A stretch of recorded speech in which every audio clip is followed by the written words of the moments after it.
What's going on, everybody? It's Andre Dawkins back with another episode of Dawkins on Duke. This week, we're bringing in my best friend, best man at my wedding, Ryan Kelly. Talk about how we met pre-Duke, how we ended up becoming friends, and a number of other things. So check it out. Leave a like, comment, and as always, subscribe and reach out to me on Twitter, Dre_Dawkins, and let me know who you want to hear from next. Ryan, what's going on, man? Welcome on. What's up, Dre? Good to see you, brother. Yeah, appreciate you coming on. All right, so we start this podcast same way every time. We got to get your welcome to Duke moment. Ooh, probably the moment I stepped on campus. Your literal welcome to Duke moment? Yeah, I think when I realized I was probably 200 pounds soaking wet and looked around and was like, yeah, I'm probably not ready for this. So that happened fast. Either that or the first day we ran a sprint and I realized I was slow. Yeah. Sprints, yeah, the conditioning workouts were definitely a little different than what we were used to in high school for sure. Yeah, and I had a former Duke, player for a coach, Kevin Billerman, pre-Coach K, and I mean we ran some, but it was a new reality. Oh yeah, absolutely. All right, so kind of you and I's relationship. If people don't know, we are super tight, best of friends, and our relationship actually goes well. On my end, I consider Ryan a best friend. I don't know what he thinks. Speak for yourself. Yeah, I'll speak for myself on that. But our relationship predates our Duke days and goes back to 14 or 15. We were, I think it was summer freshman or something like that. We went on an unofficial visit. Obviously not playing. We didn't know each other, but just ran into each other at Card Gym in the middle of the summer. So it was about 115 degrees in there, and played some pickup games. So we'll talk to us a little bit about that. What you remember, because it was 15 or so years ago. Well, I remember you. I make an impression. Yeah, it was an impression. I didn't say it was a good impression. No, I remember being like, because you were a year younger than me. Yeah. And at the time, I wasn't really a Duke recruit even at that point. I just had to connect to play some pickup. I think probably through my high school coach. I hadn't really, blown up as a recruit. I, started to, as by my sophomore year, get a little bigger, but I wasn't at that point really heavily being recruited by Duke. And I think you were a little bit more of a well-known prospect than I was at that time. And I remember thinking, wow, that kid can shoot. And he's confident he can shoot. So I remember that, for sure, to this day. And I remember feeling decent about myself because Greg Paulus passed me the ball. So those are two things I remember, I think, out of that couple of days of pickup. Yeah, that was interesting. I think we had just different mindsets at the time, to say the least. You were just like, get some pickup in. If I get the ball, I get the ball. I was like, I remember, and looking back, when I was like, what am I doing? I remember in between games going to Greg, starting point guard at Duke, and being like, hey man, find me a little bit. I'm open over here. so that's not shocking. That's kind of that's not surprising. Now that we've all seen you and watched you play, I'm sure Greg was like, what is this 14-year-old kid doing? Get out of my face. Well, it was too nice to say anything. It was right. Yeah, he was like, so hold it back. He was like, and I'm like, sure, I got you. Oh, you want me to set a screen for you? Oh, yeah, okay, yeah. No, screening is not really my thing. Actually, no, I did actually learn. I learned to like screening because Get you the open. screener's always open. Yeah, Yeah. so I learned to enjoy screening. So then I don't know if we saw each other again until we got to campus. Obviously, I got there a year before I was supposed to, and then we're roommates. The three of us, the three amigos, Mason, Ryan, and I, and yeah, it was an interesting year.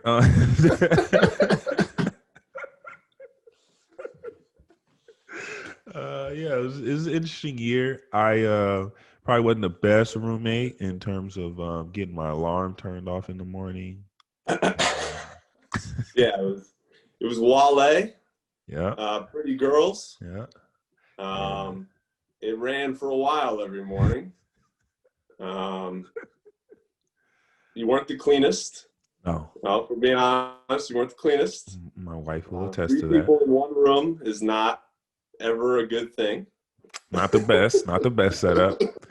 But we made it through, we made it through. And here we are. Yeah. Yeah, it was interesting. I mean, because you had Lindsay coming up all the time from, she was at Wofford. I think it's safe to say now, your parents will be all right. And yeah, my side of the room was just a mess. I just, in the morning was just grabbing a pair of sweats and a shirt from somewhere over there. And yes, I did ruin that song for you and Mason. I think you guys still have PTSD from that.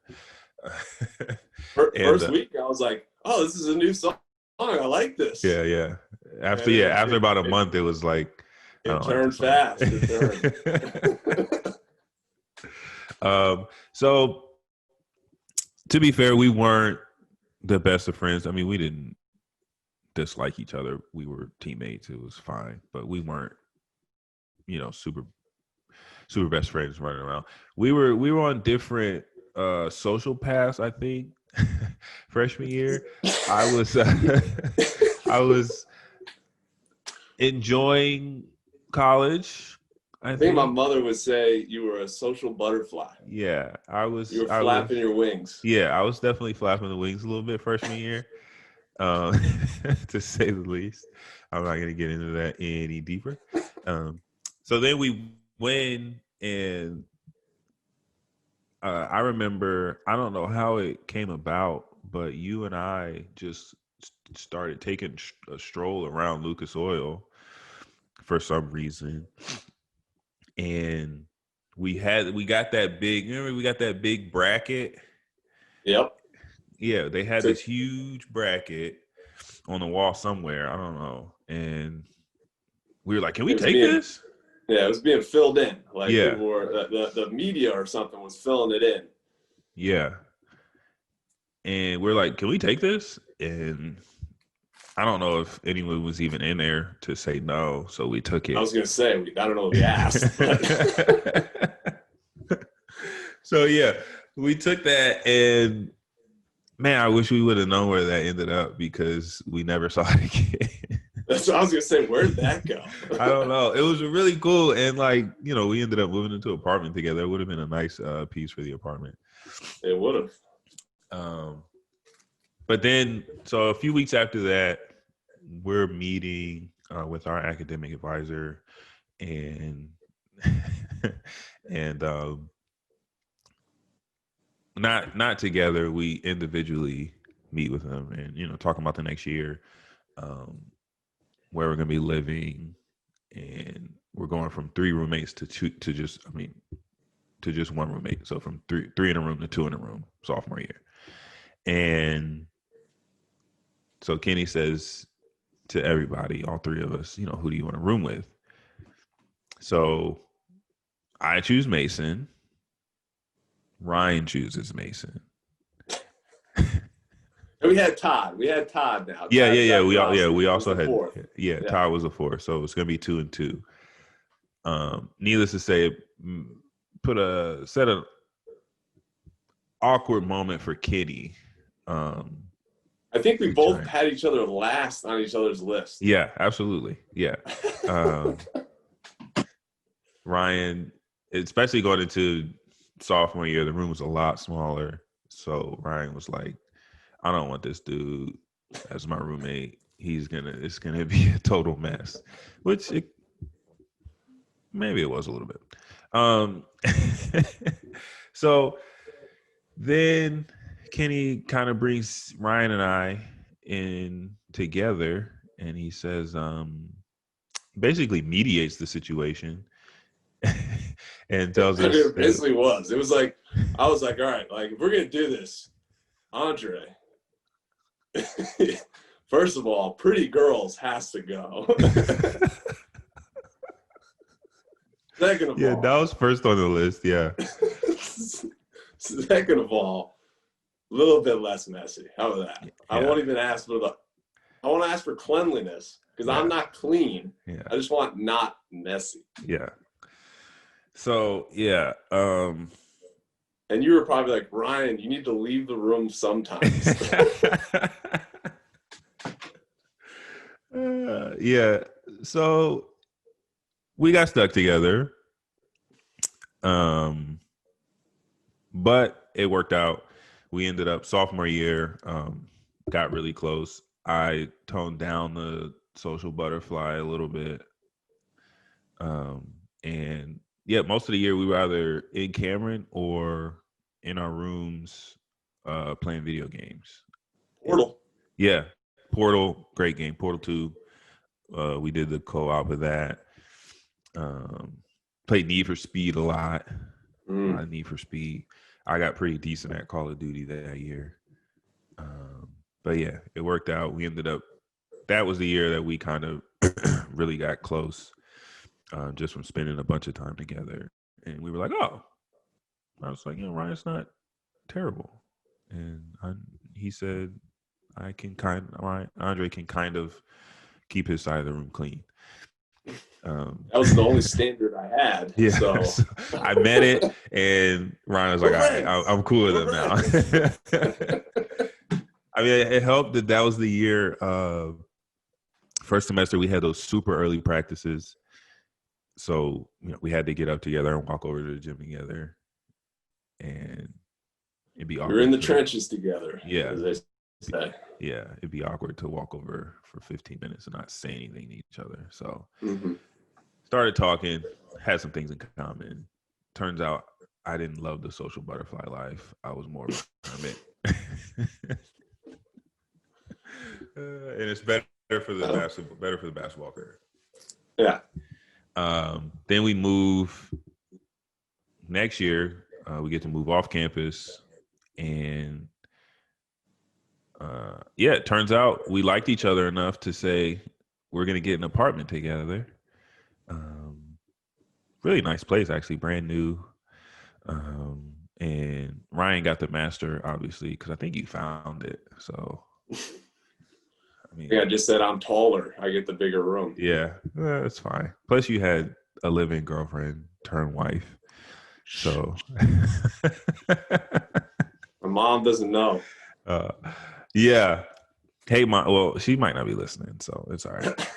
No, she will. Are you kidding me? Well, secret's out, Mom. Sorry. I told him. I told him not to do it. Anyway. Oh yeah.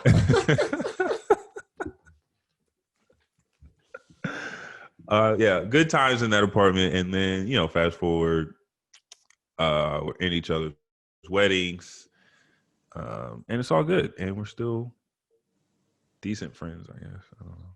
Decent, yeah. No, Dre's the man. Dre's the man. I mean, to be honest with you, I thought I was a little higher on the friendship scale. This is like the fourth pod or third pod, and I've been sitting around, really kind of just bummed that I wasn't first. And then I came to the realization that you were just getting the kinks out. Right. You were peaking at this time. I wanted to get it down. Peaking. Yeah. Yeah. So that made me feel better about everything. Yeah. So exactly. We're cool. Yeah. I sent you a present in the mail, actually. So, Oh, did you?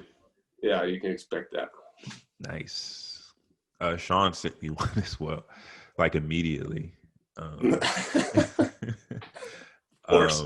Yeah. Oh yeah. So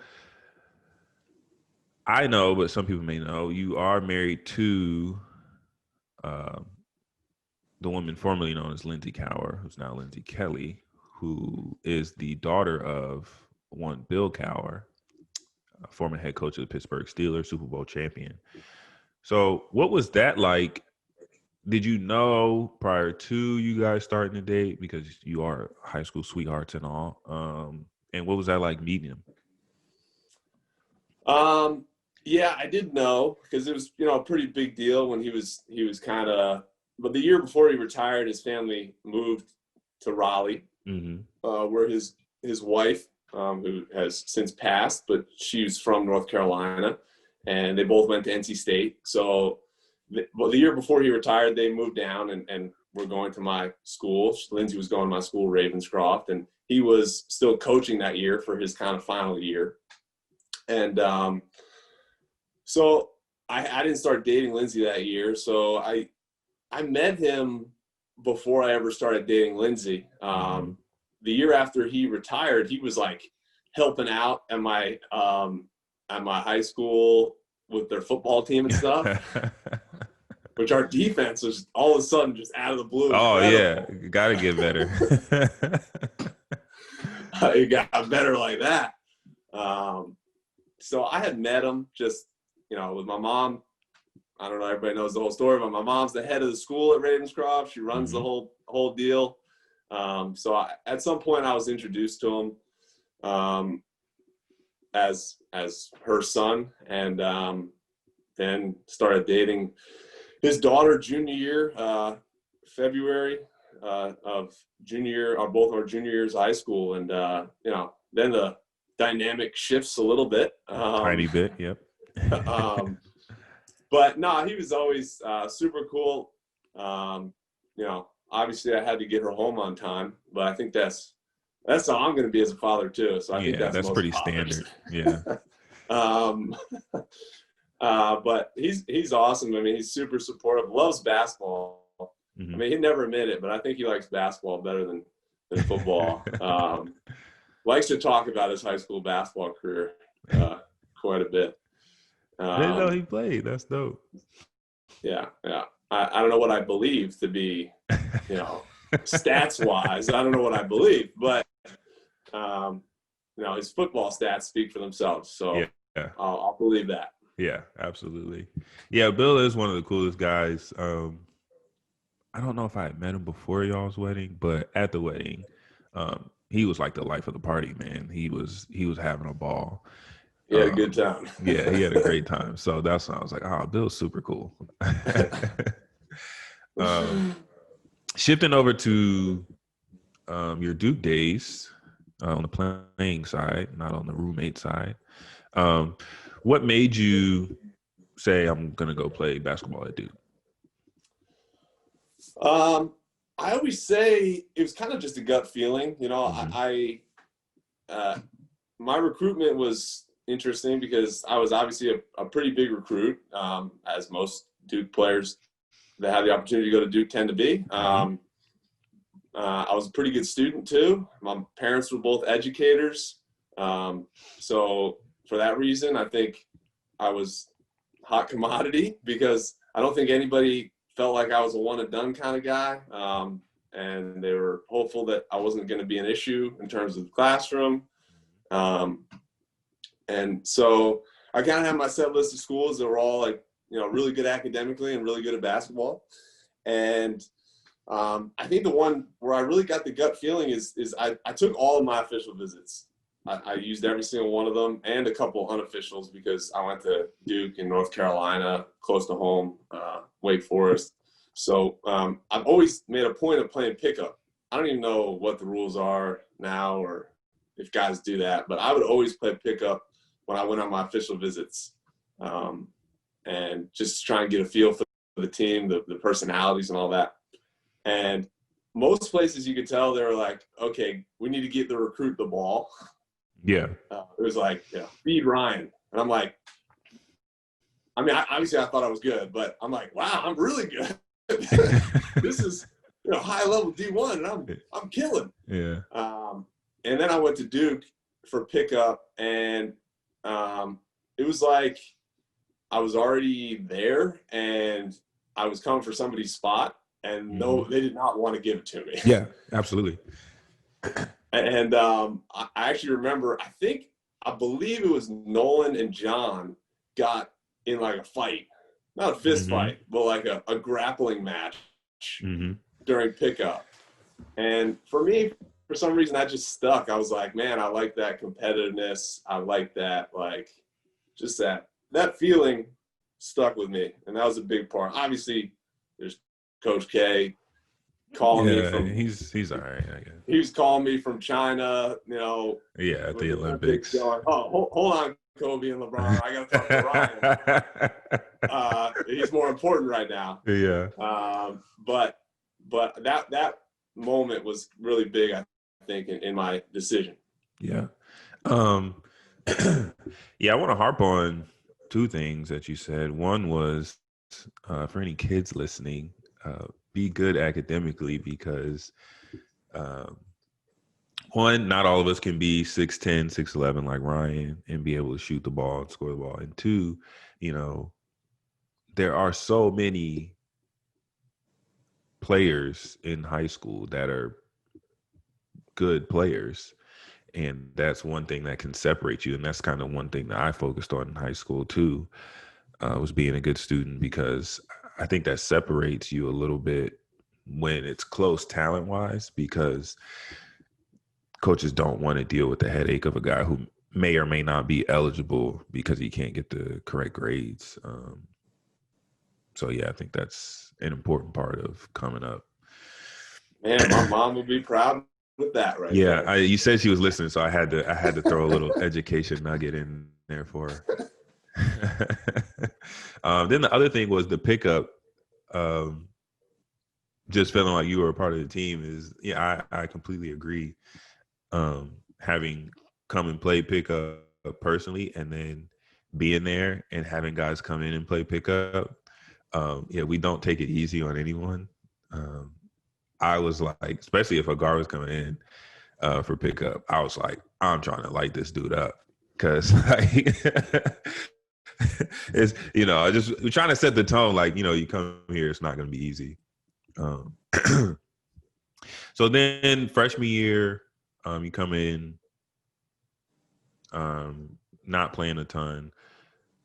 What was that like? Was it a struggle? And, what made you, in kind of the day and age of, just taking your ball and going home, just being and saying, oh, I'm not playing, I'll just transfer. What made you say, no, I'm going to stick around and grind and get better and figure this thing out here?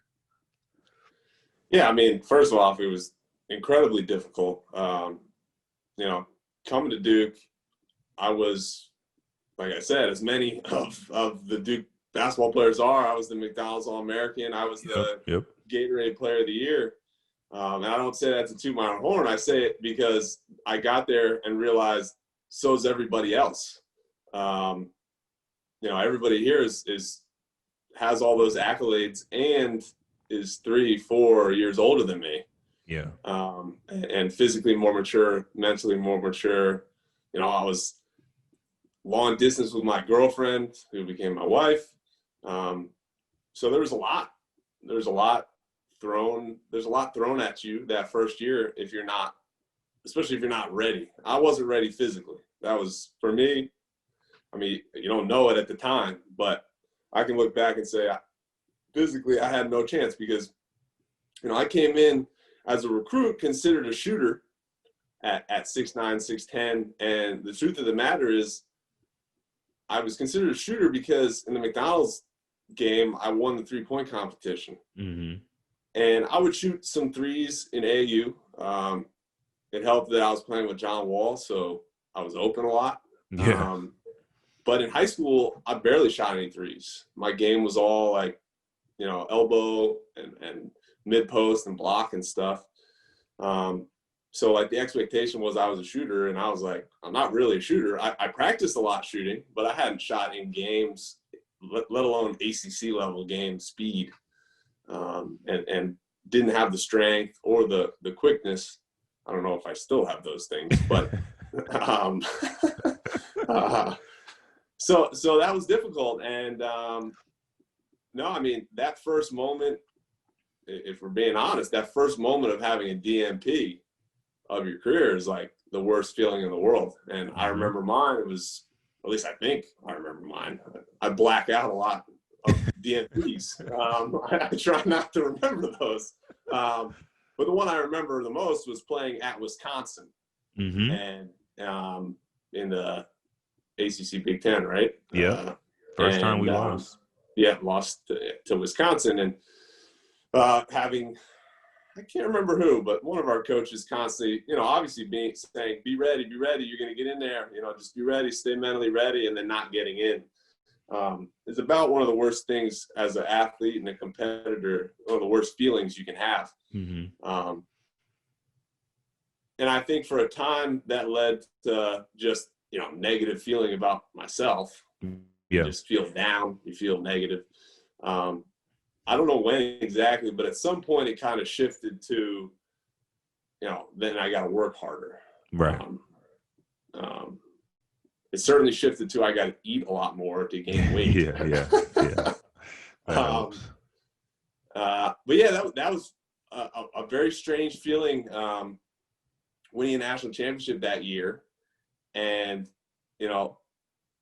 there were some positives, and coach always does an amazing job of making everybody feel like they're involved in success. Yep. Even a guy that's not playing a ton, you feel like, you helped our team win. But it still doesn't quite feel the same when you weren't out on the court in the final game. So I had that weird feeling of like, wow, this is awesome. I'm a national champion. But then at the same time, I was like, yeah, but, I want to win it. Right. Not in a selfish way, but just like, I want to help win on the court. So honestly, I don't know how much I really celebrated after that, which probably dumb in retrospect. But I just remember being like, man, I want to be here again, and I want to be a bigger part of it. Yeah. And to answer the other part of that question, after that season ended, I never really thought about leaving Duke at all, to be honest. I'd kind of been like, I committed to this. I want to figure it out. I have that competitive side to me. And that's not to say leaving and transferring other places can be a better option for plenty of kids. But for me, I was like, I took this challenge. I want to finish it. And like I said, I want to be a part of that, a bigger part of that, which never did, of course. Not many get the chance to go back again and win a championship again. Yeah, it's hard because, unless you're, a phenom, you're going to be by far the best player on your high school team. One of the best players, if not, more than likely the best player in your state, one of the best players in the country. And then you go to a place like Duke or Carolina or Kansas or Kentucky, and you're just one of everybody there's the same. And so it takes, time to find your footing, find your role, find what it is that you do well at that level. And I'm glad you never thought about transferring, because I don't know who I would have roomed with my sophomore year. Well, actually what's funny is, like, immediately after the season, there was a rumor that I was leaving. Yeah. Like, somebody dropped the rumor only because I didn't play. So they just were like, he's probably this is a high recruit who didn't play, so let's throw his name out there. That probably was more likely to make me stay and be like, screw you. Screw that guy, You have no idea what you're talking about. So whoever wrote that, thank you. So then we'll fast forward way forward to your senior year. Was it senior year? Yeah, your senior year. You have the broken foot. you're out for a while. I'm sure that was frustrating. What was that like? When you can't get out there and play because your foot's messed up. Well, it was incredibly frustrating. That's the second time I had broken it, because I broke it at the end of junior year, right before the tournament. And a Jones fracture, your fifth metatarsal, pretty common, relatively speaking, injury, especially for bigger guys, taller guys. Happened a number of times at Duke and plenty of other places.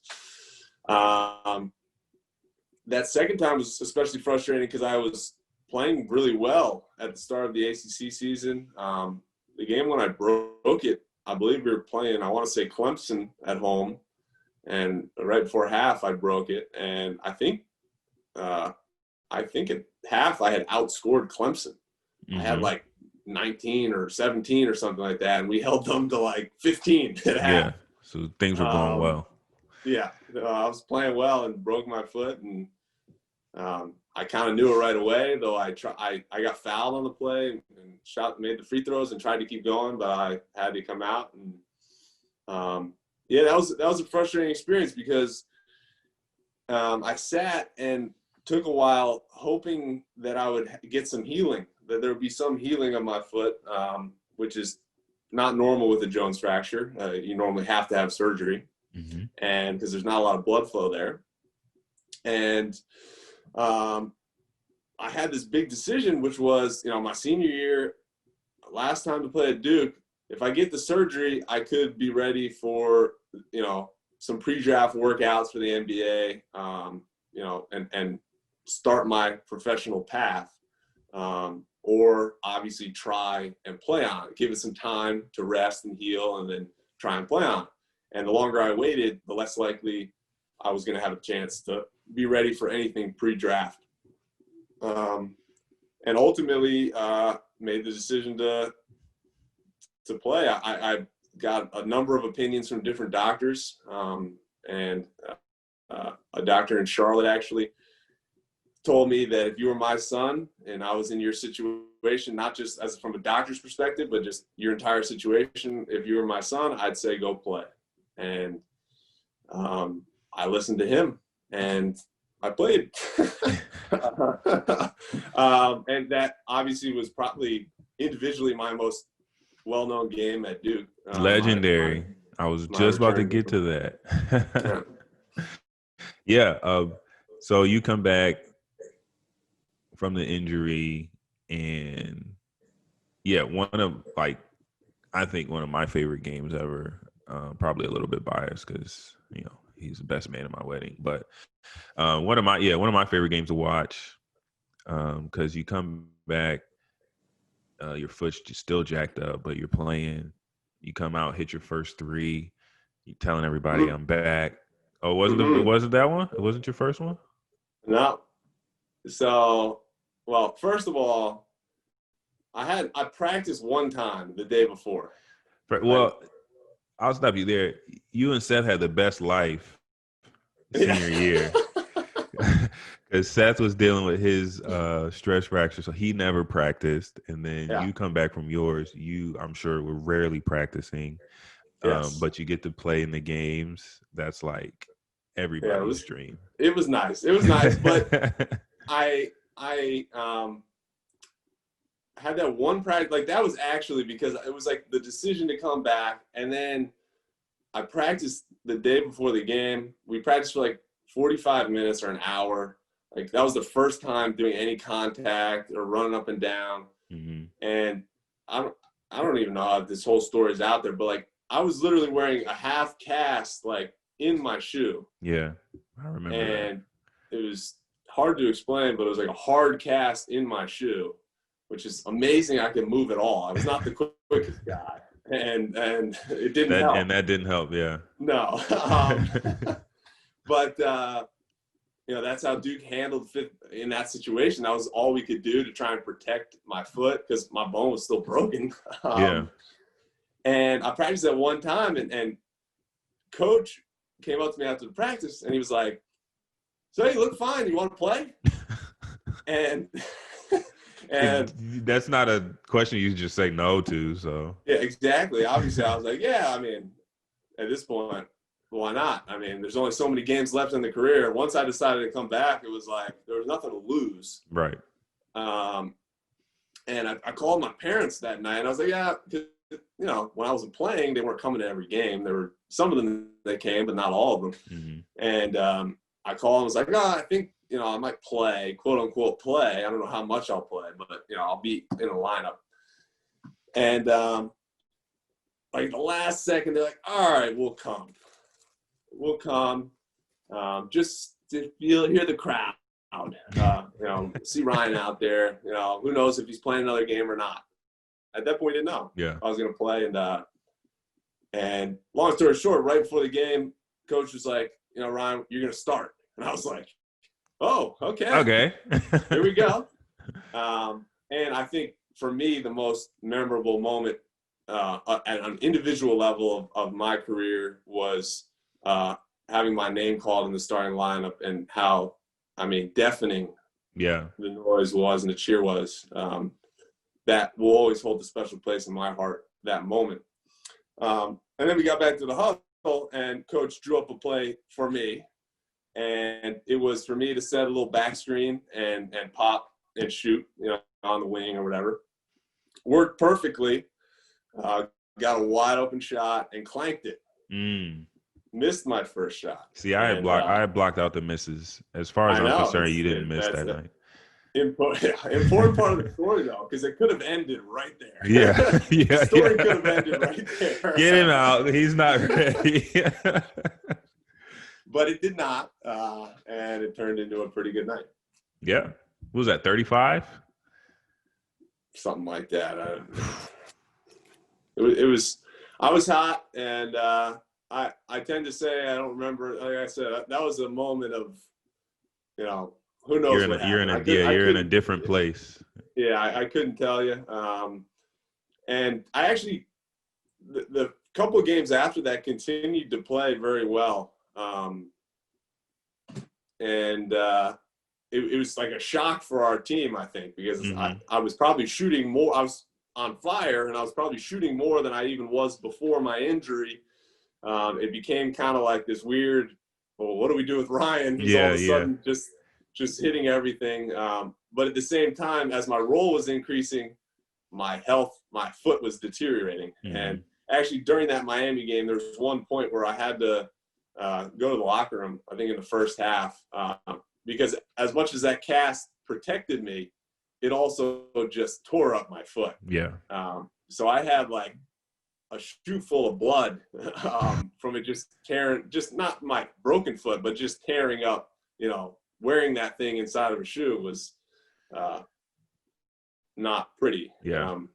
So that was my bloody sock moment. Yeah, I was getting ready to say, you just made it even more legendary. Yeah. Now that now that I'm old and can look back on things, I'm going to be like, I had 8 broken bones in my foot. Yeah, it's going to get 2 years. Yeah. That's what I'm going to tell my son. But he loves to watch that. My son Niall loves to watch that Duke Blue Planet YouTube video still. Yeah. Where I'm in the treadmill under the water. Looking a little pudgier than I do now. Well, you changed the diet a little bit since then. So wanted to talk a little bit about this year's team. Have you, people who don't know, Ryan's in Japan playing basketball. Have you gotten to watch them at all this year? Did you get to check out that Illinois game? Yeah, I've got them in spurts. I was trying to get on with you post game last week, and you kicked me off. Yeah, the chat. That's true. Yeah, so I've watched a couple. Obviously, they're in a tough spot right now. I think anybody watching can see that, but there's talent there, so there's things to be optimistic about. Yeah, I think.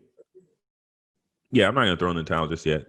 I know that we have, I'll say, the best coach ever to do it. So I think if we're going to give anybody the time to make a turn around the corner, I think it'd be him.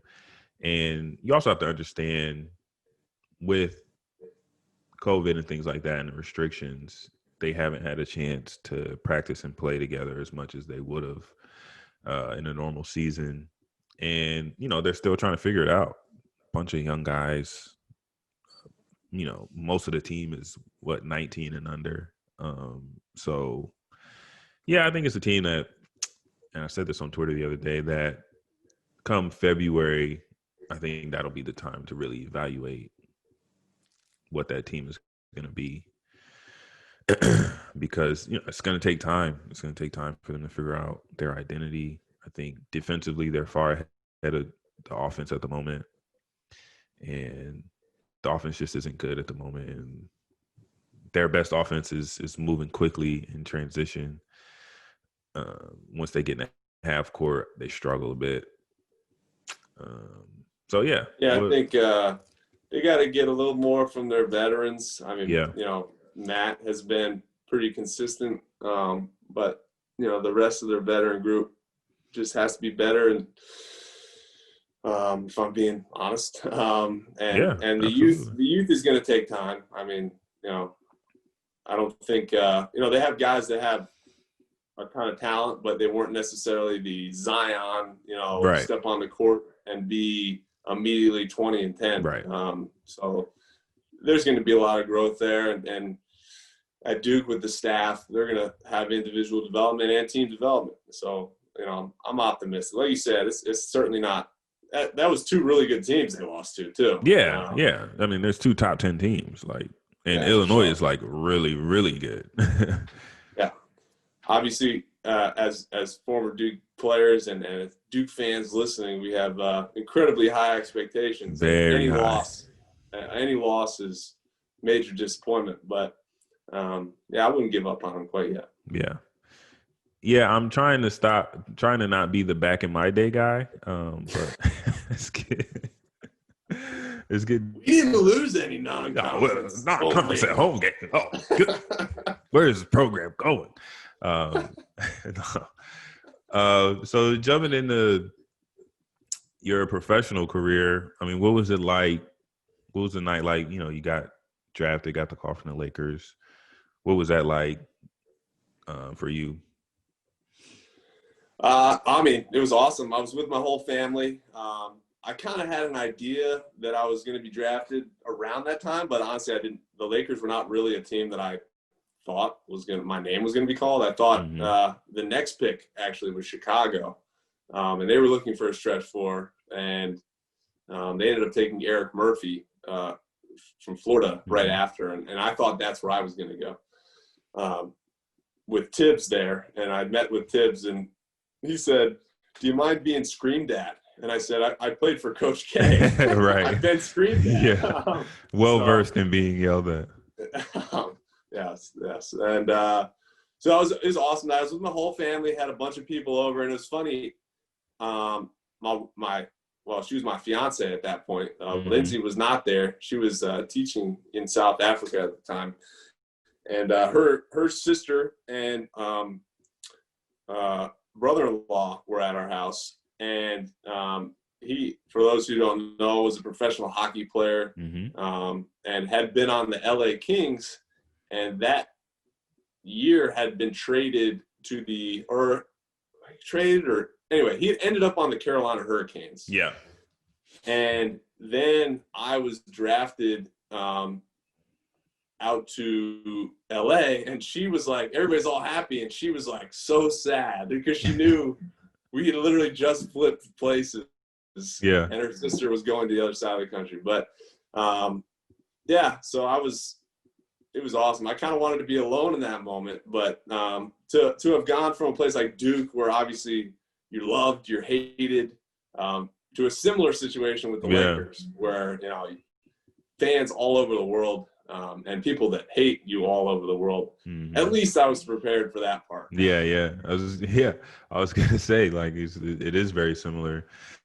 You're in LA, everybody loves you, and then some other places, people hate you. Yes. Kind of Yes. similar to Duke and Durham. I mean, even in Durham, I was going to say, there's a bunch of there's a lot of Carolina fans in Durham too. But the 9,000 plus in Cameron, all of us. So you got to be around Kobe for a couple seasons. What was that like, having him around and being able to kind of just watch him from afar, and pick up a few things here and there from him? Yeah, I mean, it was pretty amazing. I mean, especially in retrospect, in the moment you're trying to make a career. I was drafted in the second round. I was on a non-guaranteed 1-year deal. I'm just trying to make the team. I'm, obviously focused on that kind of stuff, but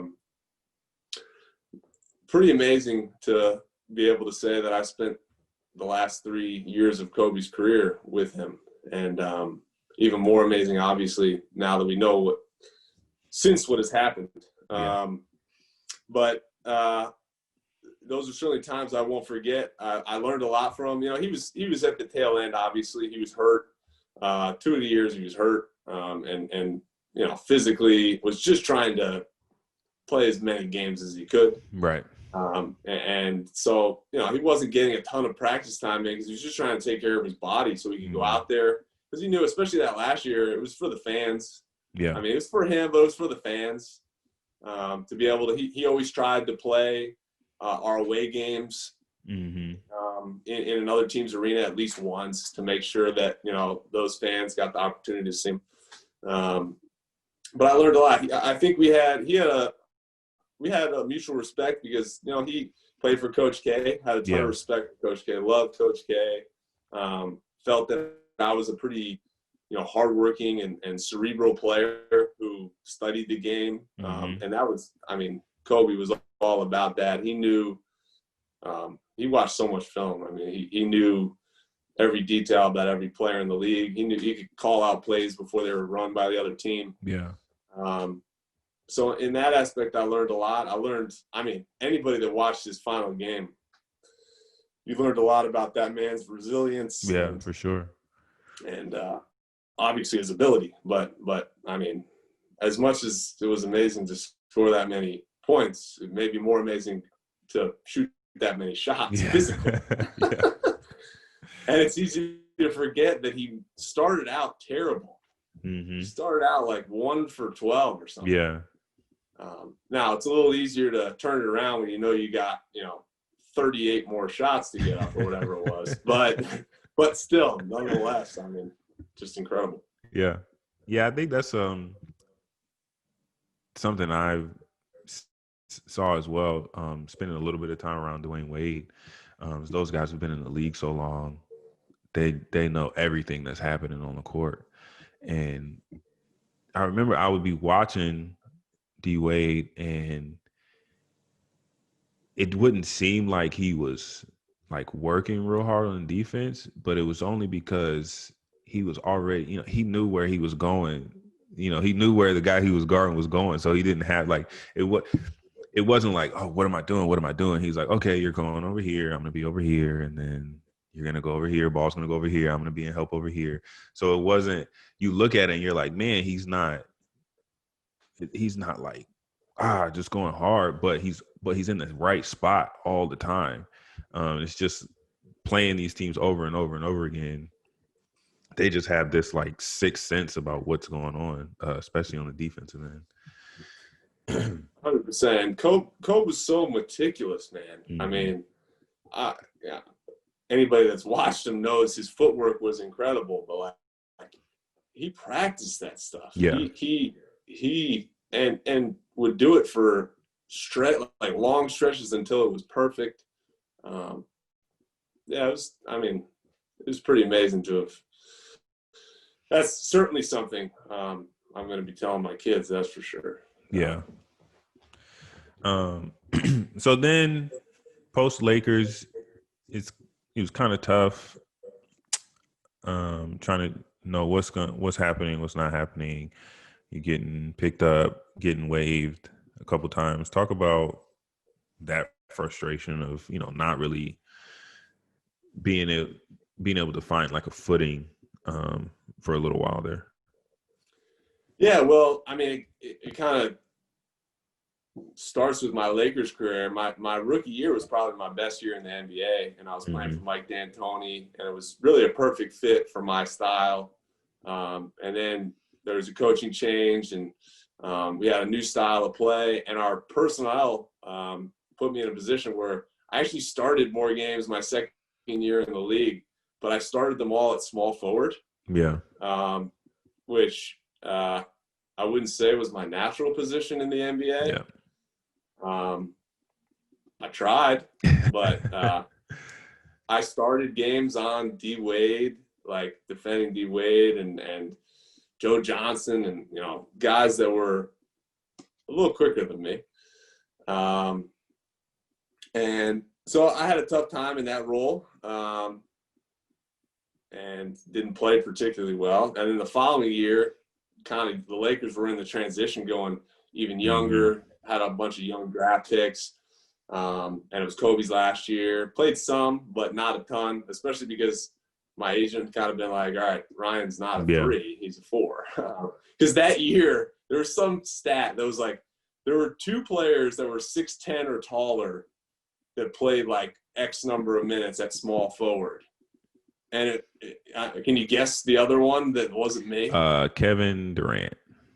Yes, it was KD. So I think I'm pretty good, but I also realize I'm probably not Kevin Not Durant. quite. Not many people are. Yeah.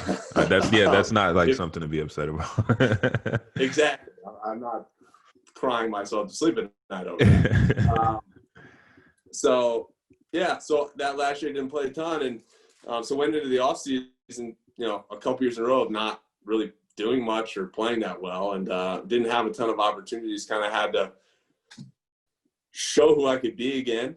Worked out with San Antonio, Washington, was just trying to get an opportunity to get a foothold when there wasn't a lot of film that said, Ryan was any good as an NBA player for 2 years. Right. And got an opportunity to go to training camp in Atlanta, and kind of went into it with zero chance, or a 0.0001% chance of actually making the roster, because they had at that point 16 guaranteed contracts. They were actually going to have to waive a fully guaranteed contract for their roster, which nobody likes to do. Nobody likes to eat money, but they were going to have to. And played really well through training camp, and what they ended up doing was waiving 2 completely guaranteed contracts to sign me, which, I mean, pretty cool moment for me, I think. That's something that I really had to earn. Came in with nothing and then had to earn my opportunity. So I'm pretty proud of that moment of my professional career. That year, I ended up being waived later in the season to facilitate a trade, basically with the promise that I was going to be re-signed later. So one of those little weird insights that happens in the NBA. So played in the G League for a couple weeks, and then played pretty well, and then was re-signed, which they actually traded away another player for cash to re-sign me. And then, through all this, I wasn't really playing with Atlanta. Yeah. Like, they really liked me moving forward, but positionally, like, there wasn't a rotation spot for me. They were kind of looking at me. Coach Bud was looking at me for the following year. And then Atlanta, we lost in the first round of the playoffs. They got rid of their GM. Bud was no longer the director of basketball operations, so he didn't have player personnel power. And a new GM was brought in, and he's like, who's this guy? He hasn't played in 2 years. Like, I could care less about this guy. Yeah. And that's kind of, in a way, my NBA career fizzled a little bit. It kind of just the rug was pulled out from under me. That's a story for another day. But, that happens to plenty of players in the NBA. Oh, absolutely. Absolutely. if you play better, that doesn't happen. Yeah. Well, yeah. To a certain extent, yeah. So now I mentioned earlier you're in Japan now. Feel like you kind of found a home there in Japan. Been there a couple of years now. Yeah, it's my third season over here. I played after Atlanta. I played a year in Spain, in the ACB, and then jumped over here. Jumped to the opportunity to play at the time with my former Lakers teammate Robert Sacre. Yep. Who kind of told me about playing in Japan. Knew nothing about it, and have since realized that I really think I got in at a great time for the league. It's growing a ton. The game of basketball in the country is growing. Get to play in Tokyo, in Shibuya, which is an awesome place. And so I'm loving it over here. It's a great culture, great people. Hardest thing is I can't read anything, no alphabet. Yeah. But I've enjoyed it. So this is my third season now. Yeah. What's the diet like? Are you big rice guy? What are you? Not a big rice guy. You hitting McDonald's a lot over there? What are you doing?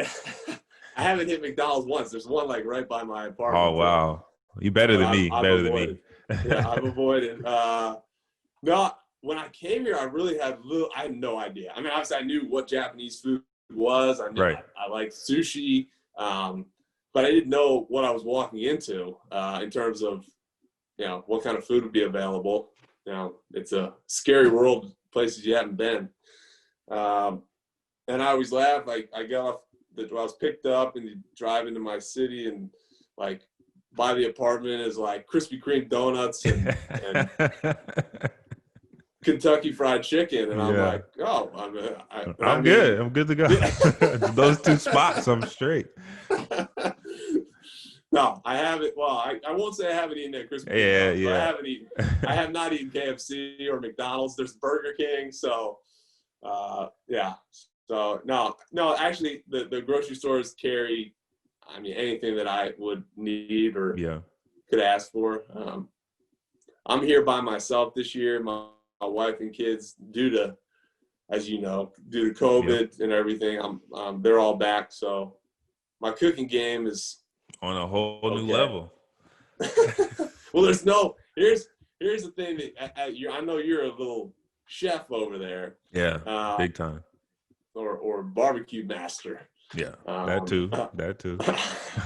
But they don't have ovens here. Oof.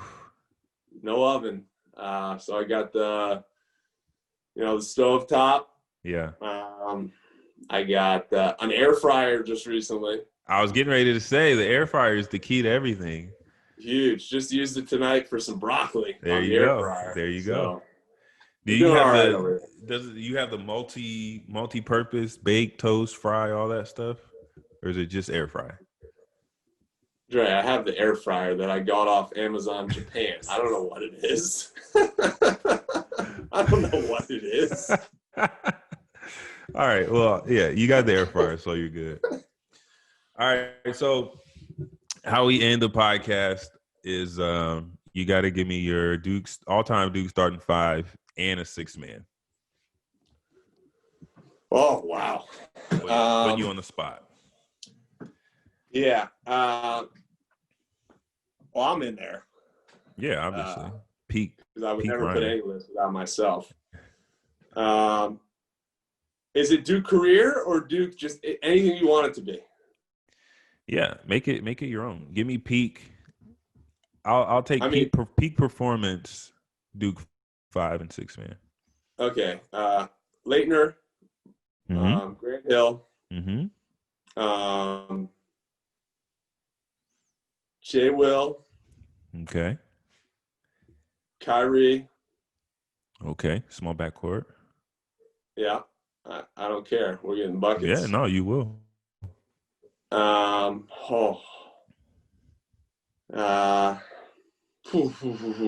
said myself. So yeah, that's your 5, unless you're coming off the bench.